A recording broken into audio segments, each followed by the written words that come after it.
Hello children, how are you all? Let us proceed our chapter 3. Causes of migration. Migration children, you remember that moving of people from one region to another. So now let us see what are the causes for migration. Why people are moving from one region to another.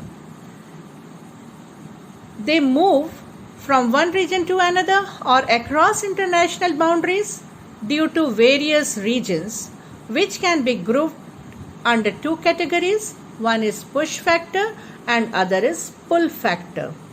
Push factors which encourages or which forces people to move out from a region or a country.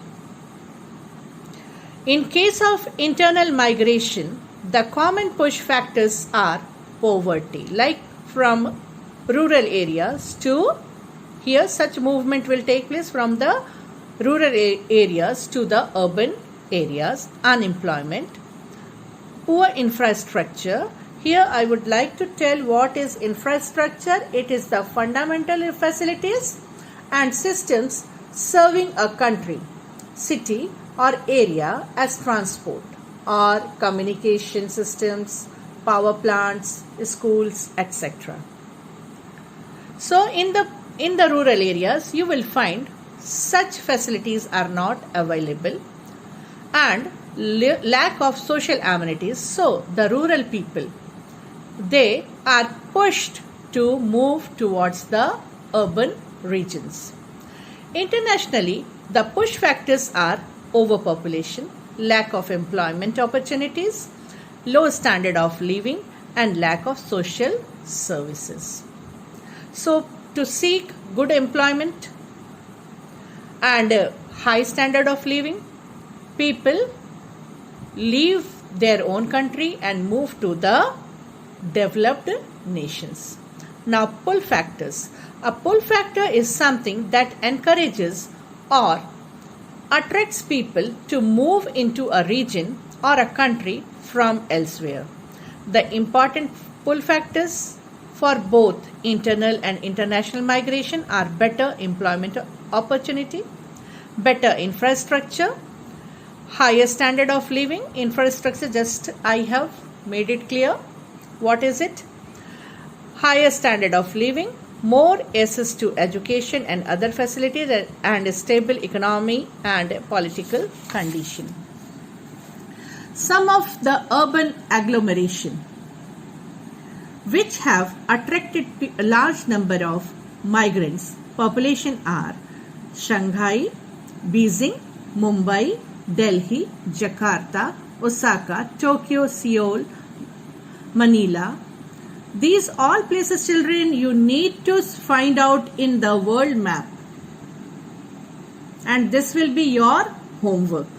All the countries' name, places' name, whatever had come in these chapters, you need to locate it in the world map. Now, what are the impacts of migration? What are the results or what are the effects of migration? Migration, both internal and international, has a significant impact on the socio-economic structure of the society. First, let us take up the positive impacts. Emigration, if you remember what is emigration, otherwise you turn over the page and find out.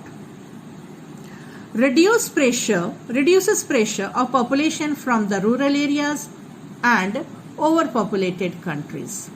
Next, rural-urban migration provides labor to industries and other urban services, facilitating production.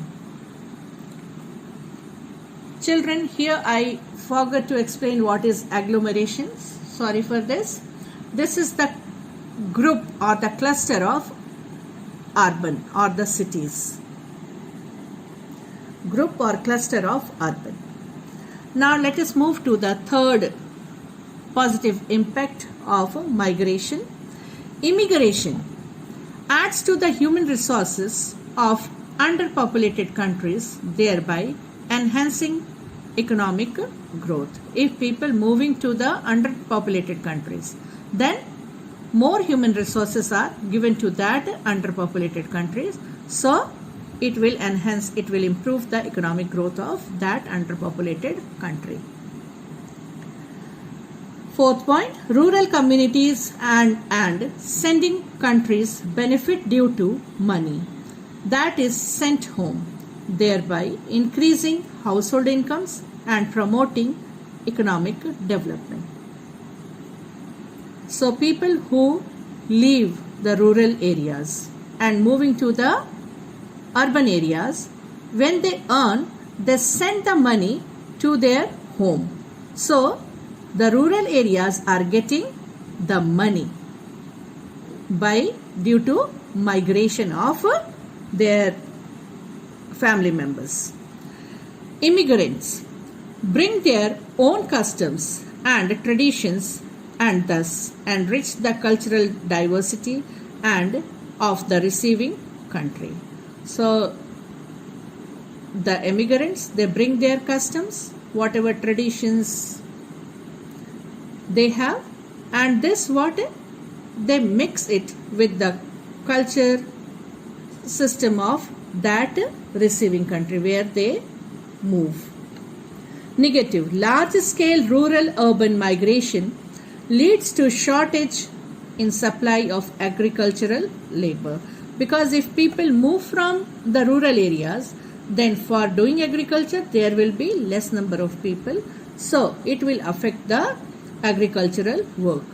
Big cities get overcrowded, which leads to a strain on the social amenities, because for the cleanliness and other thing there will be, because the place will become overcrowded, so cleanliness and other things will be affected. Job opportunities in urban areas are not adequate, leading to unemployment, social tension and increased crime rates. So as the migration will affect the job opportunity in the urban areas, the urban people would not get the adequate employment, and this will affect or increase the crime rates. International migration results in loss of human resource. If the engineers, doctors and other technocrats move from one country to other nation, then the country from where they are moving, the country will have the loss of human resource. The large number of refugees in a country often leads to social conflict and racism. Now, brain drain. We will discuss this topic in our further next video.